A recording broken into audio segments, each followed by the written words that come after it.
Kejadian keguguran ini bisa dialami oleh siapa saja dan kapan saja.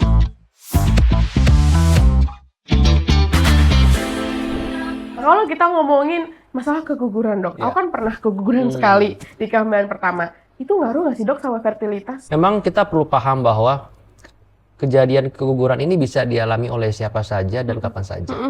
Dia bisa dialami oleh sekitar 5-10% perempuan yang hamil. Oke. Ya. Dan sebagian besar penyebab keguguran adalah kelainan genetik atau kelainan kromosom, atau intinya adalah kelainan hasil pembuahan yang menyebabkan ia tidak mampu tumbuh lebih jauh lagi, sehingga dia secara alami akan mengalami keguguran. Apakah saya bisa hamil lagi? Tentu saja bisa. Ya, sebelum bisa hamil, gitu kan.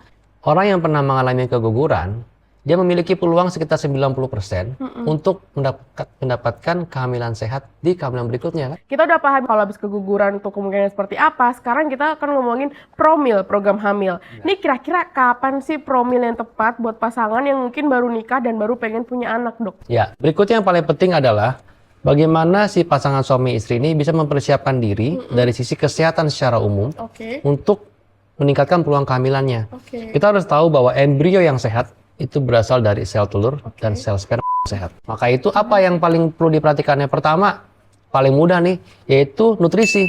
Ya, apa yang kita makan sehari-hari harus memenuhi kaidah prinsip gizi seimbang dan lengkap, serta kita peroleh dari sumber yang bervariasi, agar si pasangan suami istri ini bisa memiliki profil metabolisme yang baik sehingga mereka menghasilkan bibit yang baik, yaitu sel telur dan sel sperma baik. Ya. Kalau kita masih ngomongin masalah pasca persalinan, biasanya kalau kita habis ngelahirin kayak aku nih, Dok, kan biasanya kita udah pengen mulai lagi kalau udah mau nambah anak, tapi kita sangat terganggu sama yang namanya bekas operasi habis lahiran.